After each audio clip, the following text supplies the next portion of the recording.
Для того, чтобы, если не дай бог будет что-то, какое-то обострение в Донбассе, или вот эти вот бандюганы во главе с Зеленским пойдут на линию фронта, вы знаете, сколько российским вооруженным силам идти до Киева? 20 часов. Через 20 часов на Крещатике встречаемся со всеми сторонниками незалежности. Быстро и эффективно.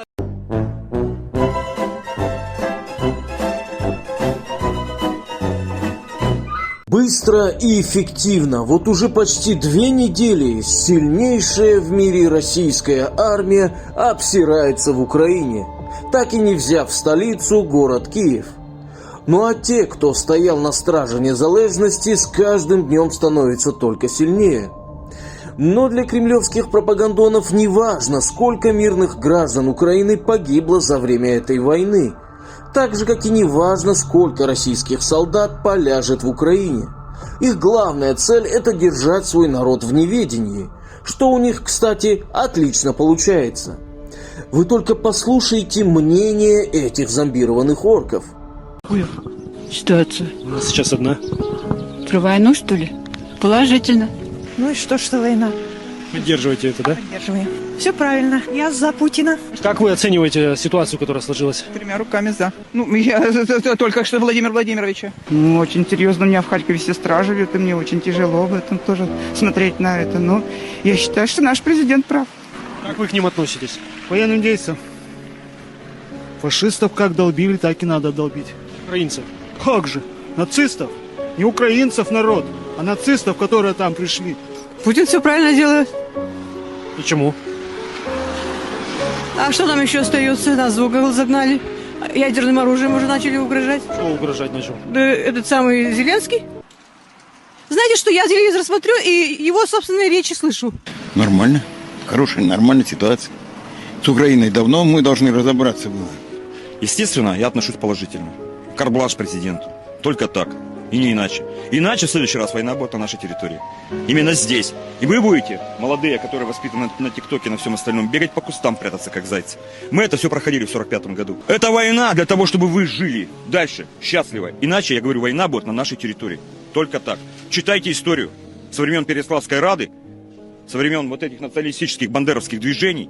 И посмотрите, а была не война 8 лет. Донбасс бомбили, громили. Это была не война, все молчали.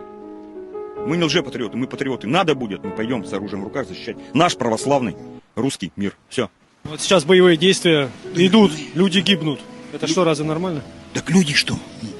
Мы что ли их уничтожаем? Не мы же уничтожаем. Их уничтожают ихние бандеровцы, ёпта. Ну, как оцениваю? Хорошо, что мы пытаемся очистить эту страну от этой нечисти. Какой? Нациков всех. Ну это что ж, война, а сколько можно терпеть? Ну, в смысле того, что уже на нас вообще границы-то подошли. Что теперь с Россией-то будет? Весь практически мир отвернулся. Тут Россия повернется, это уже не первый раз такое.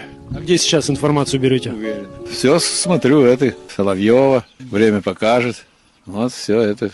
Россия стала сильной и, как говорится... А в чем сила? Ну, в чем сила? В армии. Необходимо их немедленно расстрелять и широко оповестить об этом население.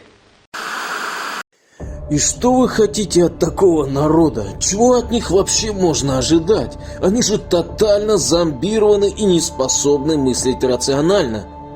За них всегда мыслил кто-то другой, и они к этому привыкли.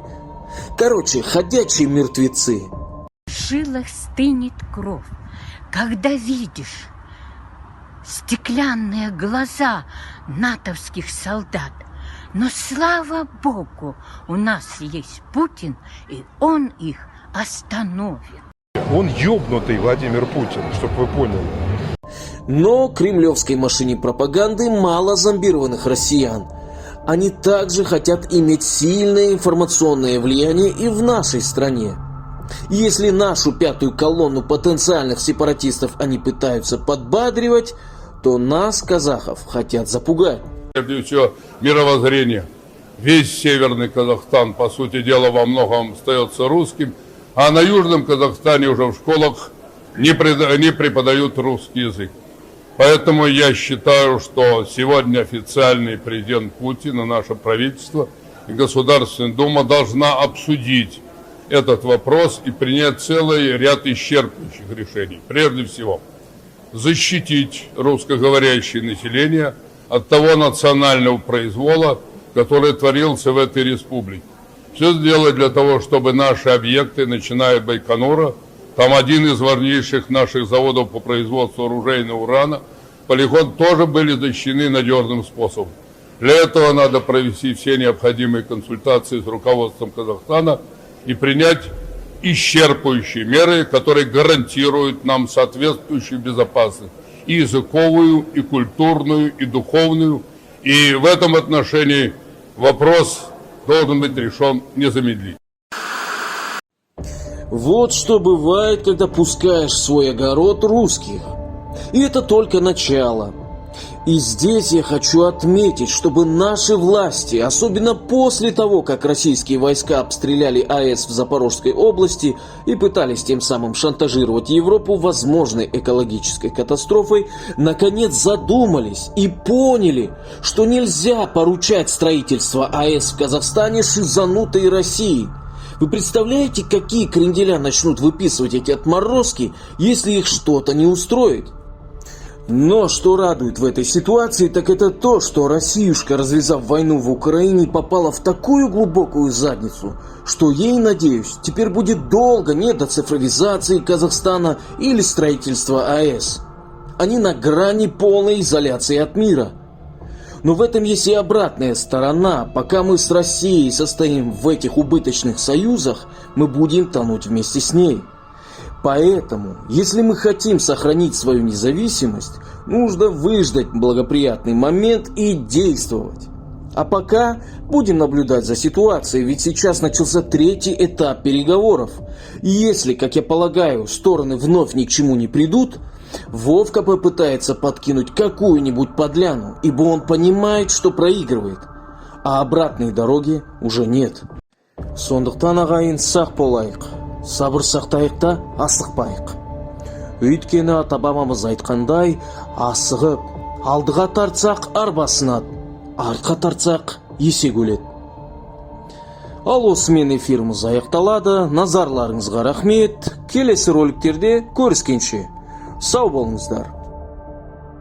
Значит, Крым не является никакой спорной территорией.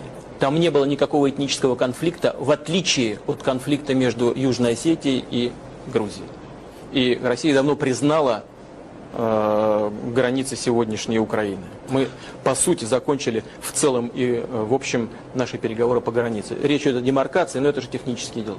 Вопрос о каких-то подобных целях для России, считаю, отдает провокационным смыслом.